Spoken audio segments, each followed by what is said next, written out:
You doing? Welcome to One Image My Edit. So in this tutorial I'm going to show you how to create a Polaroid matte green effect within Adobe Lightroom. It's a really simple process, but it can give you what I believe is to be a really interesting color tone to your images, and it has that really old school Polaroid effect. So this is the end result. And you can see on the left here, this is the before and this is the after. So you can see the tones that are in there. It's this lovely matte green effect. So I'm going to show you how to do this. I'm going to click on the reset button and walk you through the process. So the first thing I want to do is just add a little bit of color temperature to the image. So I'm going to push this up to around +6.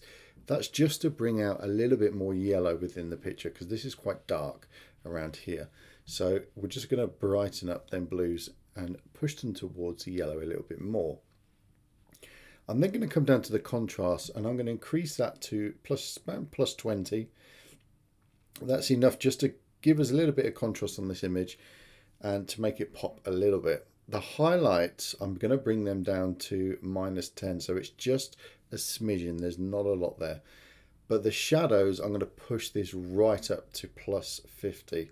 So the reason why I'm doing that is because this creates a very flat image. So just bringing them highlights down, bringing out all the detail in them shadowed areas, just creates a flat image, and that gives us a base to work on for the colors. So for that reason, the blacks and the whites, I'm going to push them up to +20 each. Again, this is just brightening everything up and giving us a flat image. And you can see the before and after, the effect that that has done. It's just brought out all the detail around here, you can see. Okay. So what I'm going to do as well is come down to the Vibrance and the Saturation section here in the Basics module. And in the Vibrance, I'm going to push that up to +30. So we're going to get some good color in there. And then the saturation, I'm going to bring this down to -10 just to take out the sting of colors. So let's push up to +30. There we go. Okay, and then coming onto the tone curve, this is where we want to matte the blacks and the whites and add a fair bit of contrast to the image. So I'm going to create 3 points. So there we go. Just at them cross sections there. And I'm going to come to the very bottom here, and I'm going to bring the blacks up. So that's going to give us our matted black effect. And then I'm going to go to the top here and bring the whites down. So that's given us that matted white effect there. And then within the shadows here, the dark areas here, I'm just going to pull this down a little bit so we get a bit more of a graduated curve there. And as you can see, as we come up to the midtones, that's quite steep, so I'm going to bring that down as well. And what this is going to do is just make the whole adjustment a little bit less aggressive and not as contrasting.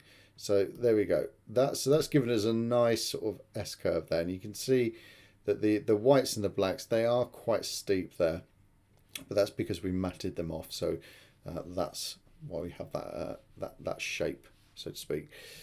Okay, so then next up, let's go to the colors. So let's start with the hues. And I think with this, the only thing we need to do is just bring out some of the orange within that. So just bringing that to -10. And that is just because of what we've done with the white balance earlier. We put the +6 up. I'm just bringing that down so that orange goes from being in a yellow to more of an orange tinge. Okay, so we're just changing that structure of that color. So let's go to the saturation. This is where 90% of the color work is going to be done within the HSL panel. So let's go to the red, increase that up to +20. And then the orange, I'm going to bring that down to about -10, around there. And then the yellow, we're going to bring that down to -60. About there. Yeah, that's good. And then for the green, aqua, and blue, I'm going to bring them down to around -70. I think 70 is quite good. So we're just stripping out these colors here. And the reason why we're doing that is because we're going to color grade it. So there we go. We're just taking that. There we go. Just taking them colors out there. Okay, let's go to the luminance, so the brightness of these. Let's go to the red, just increase that to +10 a little bit. And then the orange, let's just increase that to +20 a little bit there. So we're just pushing the brightness of them two shades up. So within the color grading section here, let's start with, okay, let's start with the shadows because that's the first one that's on there. So with the shadows, I want to have a hue of around 100. So a couple of ways you can do that. You can bring the wheel up here, you can see, you can move it around until you find 100, or you can just go to the hue section here, double click and type in 100. There you go, and that gives us this this green effect, so to speak. And then the saturation, I'm going to put this to around 8. So I'm just typing in the letter 8 there. And then the luminance for that, I'm going to push that to +20. Okay, so that's given us our kind of green base, so to speak. So let's move on to the next one, so the midtones. Now the hue on this one, I'm going to type in 165. Okay, so we're getting a nice sort of teal color there. Saturation, I'm going to move that to +20, so this is a little bit more aggressive. And then the luminance, I'm going to push that up to +30, just to give us a little bit of brightness with that, because it's a bit of a lighter shade. And let's move on to the next one, so the highlights. So this, the hue, I'm going to type in 80. So you can see there, we're still in this green spectrum here, so we're really adding lots of green into this. Saturation is going to be about 20, and yeah, I think that's good. And then what I'm going to do is change the blending and the balance. So the blending, I'm going to move that to I'm just trying to think. Yeah, I'm gonna move that to +80. That's what I've done on the last one. So I'll show you that. I'm just thinking out loud because I can do some other things with this as well, I think. And then the balance, move that down to -100 there. Okay, so that's given us a really good balance to mess around with on that.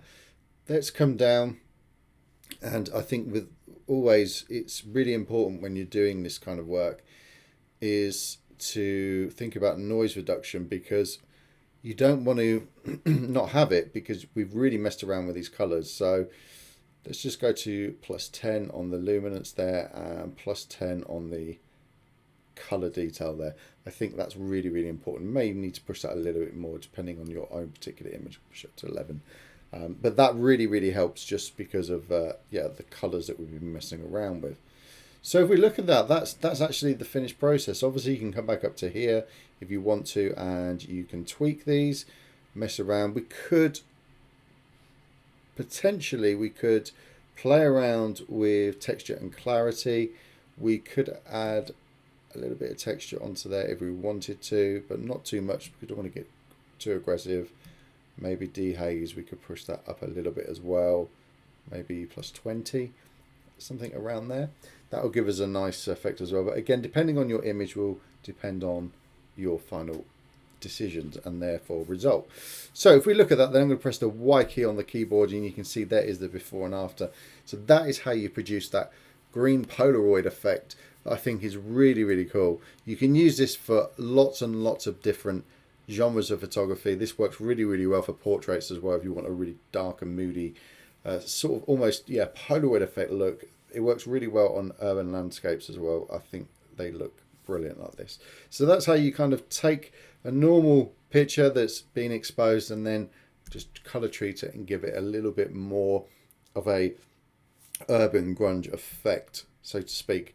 So I hope you've enjoyed that, and I look forward to seeing this particular edit on your pictures. Post them up in the Facebook group, and I will see you very soon. Take care.